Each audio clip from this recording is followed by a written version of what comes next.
پہلے کس کا ذکر ہوا تھا؟ سور الکلب، کتے کا جوتا، اس کا حکم بیان ہوا تھا۔ آدمی کے جوتے کا کیا حکم ہے؟ آدمی کی ویسے تو پاک ہے، لیکن مرد اور عورت کا بعض فقہا فرق کر، فضل اور سور دونوں۔ فضل کسے کہتے ہیں؟ جو پانی وضو کر کے بچ۔ سور کسے کہتے ہیں؟ جھوٹا ہو، پینے سے بچ، دونوں کا۔ مرد کے فضل اور سور سے عورت وضو نہ کرے، اور عورت کے فضل اور سور سے مرد وضو۔ بعض فقہا کا یہ موقف ہے، ہمارا نہیں ہے۔ جن فقہا کا یہ موقف ہے اس کی دلیل کیا ہے؟ قال قوم لا یغتسل الرجل بسور المرأة، آدمی عورت کے سور سے وضو نہ کرے، ولا المرأة بسور الرجل، کیوں؟ لنہیہ علیہ السلام، ایک روایت میں نبی کریم صلی اللہ علیہ وسلم نے منع فرمایا، روایت ہے یہاں نزدنی کی تابعی میں ہے کہ حضور نے منع فرمایا ہے۔ تین چیزیں الگ الگ ہیں۔ ایک ہے کہ مرد نے وضو کر لیا، پانی بچ گیا ہے، دوسری صورت اکٹھے وضو کریں، اکٹھے وضو شروع کریں تو وہ معیت ہے، تاخیر تقدیم نہیں ہے۔ لیکن اس میں پھر ایک نقطہ پیدا ہو جاتا ہے کہ جیسے ایک نے پہلے شروع کیا دوسرا بعد بھی آیا تو تقدیم تاخیر تو ہے۔ ایک برتن سے دونوں نے اکٹھے وضو شروع کر دیا تو چلو یہ تو معیت ہے، ایک نے پہلے شروع کیا دوسرے نے 2 منٹ بعد شروع کیا، تقدیم تاخیر تو ہو گئی۔ یہ بھی ایک بحث درمیان جس کا بہت ہی خلاصہ کر دیا انہوں نے۔ ایک یہ ہے کہ نبی کریم صلی اللہ علیہ وسلم نے منع فرمایا، کہ آخری روایت یہ ہے کہ حضور نے اجازت دی تھی۔ تینوں قسم کی روایتیں، منع کی روایت بھی ہے، اکٹھے وضو غسل کرنے کی روایت بھی ہے، اور جواز کی روایت بھی ہے۔ تینوں روایتیں ہیں جن کا بہت ہی خلاصہ بیان فرما رہے ہیں۔ ان کی دلیل کیا ہے؟ ولیکن یشرعان جمیعا، اگر ایک ہی برتن سے دونوں نے وضو کرنا ہے نا، اکٹھے شروع کریں تاکہ تقدیم تاخیر نہ ہو۔ حضرت عائشہ رضی اللہ تعالیٰ عنہ کی روایت ہے، کنت اغتسل انا ورسول صلی اللہ علیہ وسلم من اناء واحد، میں اور جناب نبی کریم صلی اللہ علیہ وسلم ایک برتن سے غسل کیا کرتے تھے۔ اچھا، اس میں وہ یہ احتمال ہے نا کہ اول آخر، اور پھر تو کہتے ہیں اکٹھے، اگر تو اول آخر ہوں تو پھر تقدیم تاخیر بنتی ہے، اور یغتسلان معاً ہو تو پھر تقدیم تاخیر، کہتے ہیں اس سے استدلال درست نہیں ہے، اس لیے کہ یجوز ان یکون یغتسلان کانا یغتسلان معاً،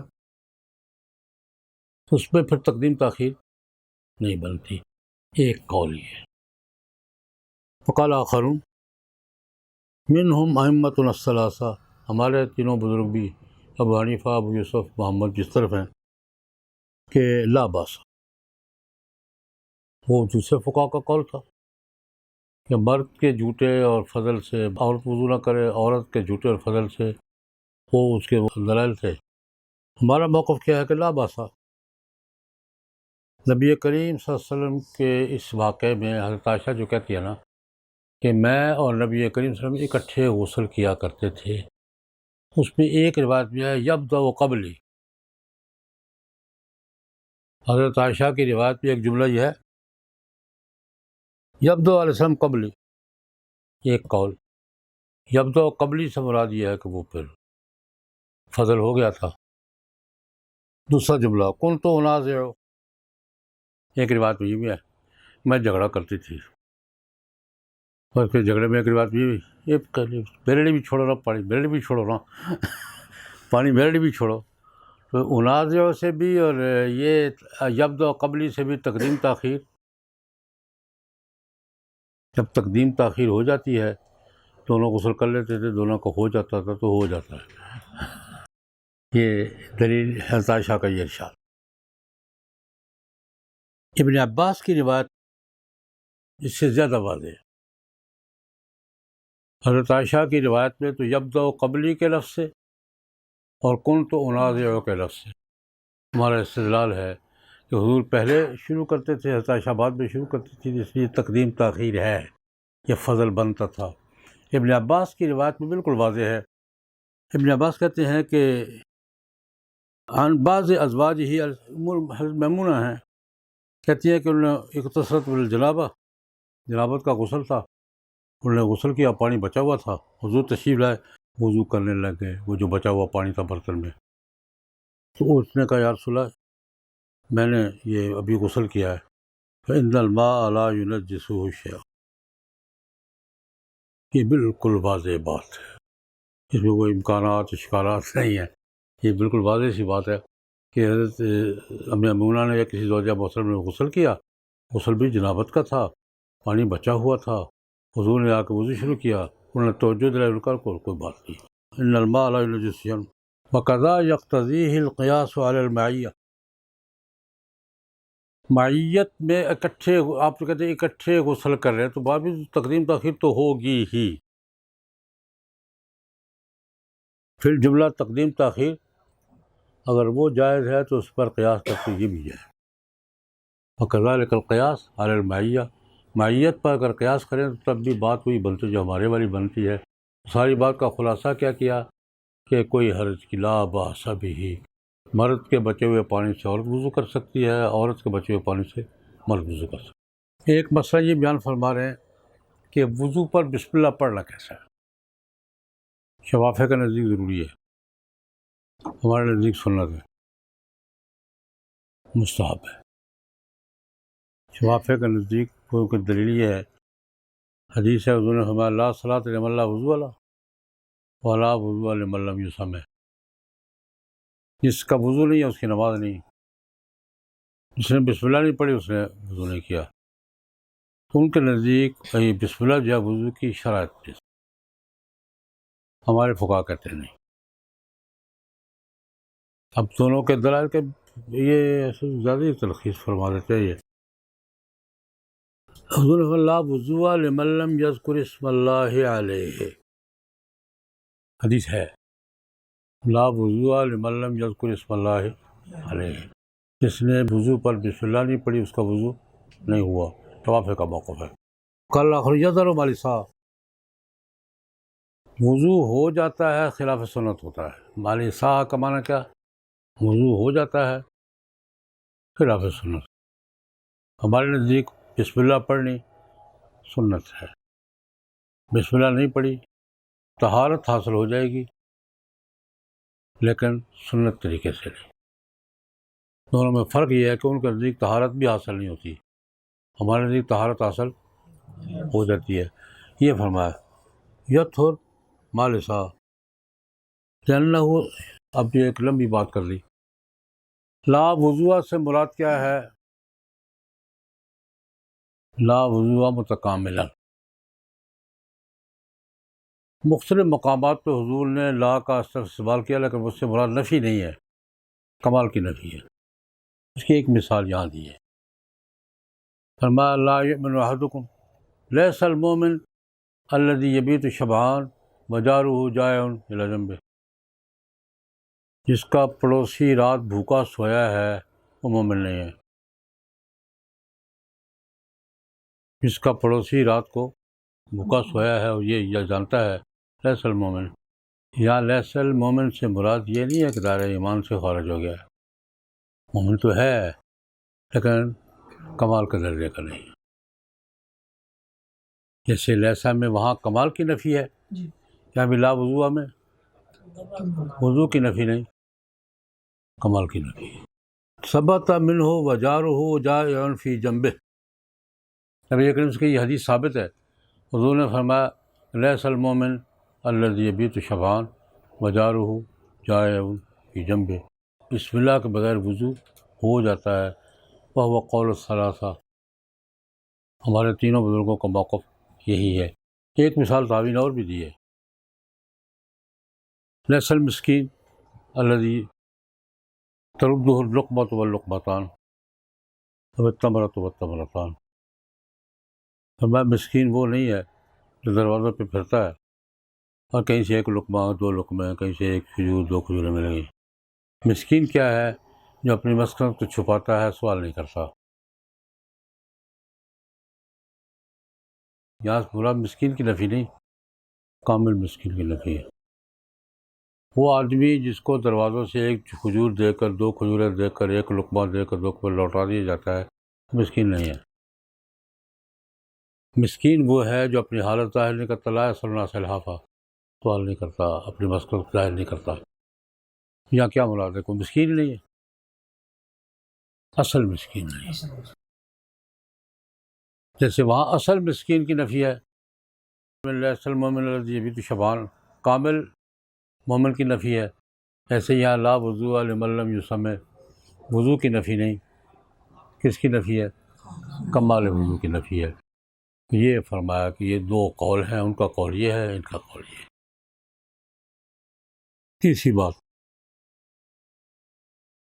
نبی کریم صلی اللہ علیہ وسلم سے ایک دفعہ وضو کی روایت بھی ہے، تین دفعہ وضو کی روایت بھی ہے، دو دفعہ وضو کی روایت،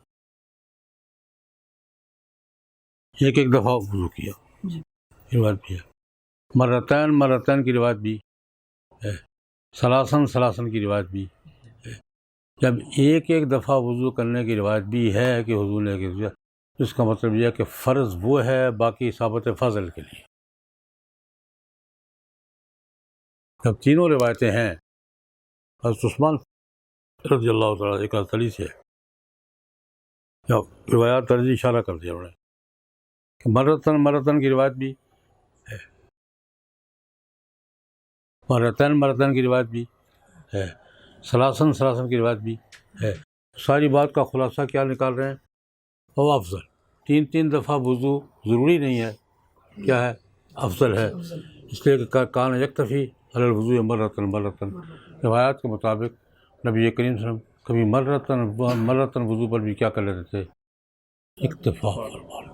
سر کا مسح پورا مالکیہ کے نزدیک استیاب شرط ہے، ہمارے نزدیک مقدار ناسیہ کافی ہے۔ یہ دو بنیادی جھگڑا یہ کہ پورے سر کا استیاب شرط ہے یا واضح سر کافی ہے۔ اچھا، وہ کہتے ہیں جو مالکیہ کا موقع یہ ہے، ایک تو حضور نے وضو کیا اور روایت ہے کہ حضور نے سر کیا، آگے سر پہ ہاتھ رکھا، پیچھے لے گئے، پھر واپس لائے، یہاں تک لیا استیاب، اس کا معنی استیاب ہے۔ اور وہ یہ کہتے ہیں کہ جناب جن اعضاء کا دھونا ضروری ہے، بعض کا کہ کل کا، جن اعضاء کا غسل ضروری ہے، بعض کا ہے کہ کل کا، اس مسح کا بعض کا کیوں ہو گیا؟ یہ مالکیہ کی دلیل ہے کہ جس طرح وہ پورا پاؤں دھونا ضروری ہے، پورا چہرہ دھونا ضروری ہے، پورے بازو دھونا ضروری ہے، تو سر کا مسح بھی پورا ضروری ہے۔ اور روایت ان کی کیا کہ حضور نے وضو کیا اور مقدم راست پہ ہاتھ رکھا اور پیچھے لے گئے، پھر واپس لائے۔ یہ مالکیہ کا۔ ہمارا موقف کیا ہے کہ حضور نے مغیرہ بن شعبہ کی روایت رضی اللہ عنہ کہ حضور نے مسح علی ناصیتہ و عمامتہ، سر یہ پیشانی ننگی تھی یا مسح کیا پگڑی پر اور پیشانی پر، تو ناصیہ جو مقدار ربع راس، وہاں پھر اشکال ہوا جس کا ذکر کیا انہوں نے کہ پگڑی پر پھر کیا ہے؟ روایت تو دیا مسح علی ناصیتہ و عمامتہ، تو عمامہ کدھر گیا؟ پھر اس کا جواب یہ دے رہے ہیں کہ عمامہ پہ مسح نہیں کیا، کیونکہ وظیفہ یا غسل یا مسح، اگر مسح کر لیا ہے نا کچھ حصے پر تو غسل وہ باقی حصہ خارج ہو گیا، کیونکہ ڈبل نہیں ہوتا۔ جن اعضاء کا دھونا ضروری ہے، یعنی کہ آدھا غسل تو آدھا مسح، آدھا دھویا آدھا نہیں، تنصیف نہیں ہے۔ جب سر کے کچھ حصے پہ مسح کر لیا ہے تو باقی کا اعتبار نہیں ہے، عمامہ کا اعتبار نہیں ہے، کیوں؟ تنصیف نہیں ہے۔ اس کی مثال، اس کی اپنا قیاس بیان کر رہے ہیں، موضع ہیں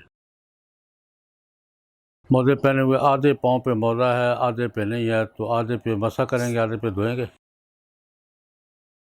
تو سر پہ پھر کیسے کریں گے؟ آدھی ٹوپی پہ کریں گے اور آدھا پیچھے، ایک چیز شمار ہوگی، دو شمار نہیں ہوں گی، بات سمجھ آئی ہے؟ موزے آدھے پہنے ہوئے ہیں، آدھا پاؤں ننگا ہے، تو آدھا مسح کریں گے آدھا دھوئیں گے، یہاں پھر کیا آدھا آدھا کیوں کریں گے؟ اس لیے پگڑی کا اعتبار سرے سے نہیں ہے، اعتبار کس کا ہے؟ مسح کا، تو بعض راز کا مسح کیا ہے؟ جائز ہے، یہ ان کا استدلال ہے، ان کا موقف ہے۔ مسح علیہ السلام حضور نے مسح کیا، فبدا بمقدم راسی الی المؤخر، سر کے اگلے حصے سے پیچھے تک شروع ہے، ثم رد، پھر لوٹایا۔ قال قوم، ایک قوم نے کہا، مالکی ہیں یہ، ان مسح کل راس واجب، سارے سر کا مسح واجب ہے، یہ اس بنیاد پر۔ قال فما آخر، دوسرے فقہاء نے اختلاف کیا، کہتے اس میں دلیل فرضیت پر دلیل نہیں ہے، لیس فیہ دلیل علی الفرضیہ، کہ اس لیے کہ دوسری روایت میں نبی کریم صلی اللہ علیہ وسلم مسح الناصیۃ والعمامہ، ناصیہ پر مسح کیا اور عمامہ پر، اور ناصیہ کا ننگا ہونا دلیل ہے کہ باقی سر کا حکم ظاہر کا حکم ہی ہے، کیا دیکھتے نہیں ہو موضوع پر، لا یجوز مسح ما وقت ظہور بعض الرجلین، ماؤں کا کچھ حصہ ننگا ہو تو مسح جائز نہیں ہے، تو یہاں پر کیسے جائز ہو جائے گا؟ فرمایا کہ فثبت، اس ساری گفتگو سے ثابت ہو کر مسح الکل اولا، سارے بس سر کے مسح کی ہم نفی نہیں کرتے، لیکن اس کو کیا کہتے ہیں؟ اولا۔ ہم بھی سارے استیاب کی نفی نہیں کرتے، ہمارے نزدیک اولا کیا ہے؟ استیاب۔ یہ تو ہوئی روایت کی بات، ایک دلیل اور دے رہے ہیں، عبداللہ بن عمر کا معمول بھی یہی تھا۔ زہری نے روایت کی ہے، سالم عنبی ہے، سالم اپنے والد محسن سے روایت کرتے، ان کا معمول کیا تھا؟ کانا یمسح بمقدم راسی، عبداللہ بن عمر سر کے اگلے حصے کا مسح کیا کرتے تھے۔ عبداللہ بن عمر کا یہ عمل بھی دلالت کرتا ہے کہ حدیث سے مراد یہ احناف کا موقف کیا ہے؟ ربع راس یہ فرض ہے، اور باقی پورے سر کا استیاب کیا ہے؟ مستحب ہے، سنت میں کہتے ہیں مستحب، کہتے ہیں اولا ہے، اولا ہے، مستحب ہے۔ اللہم صلی علی سیدنا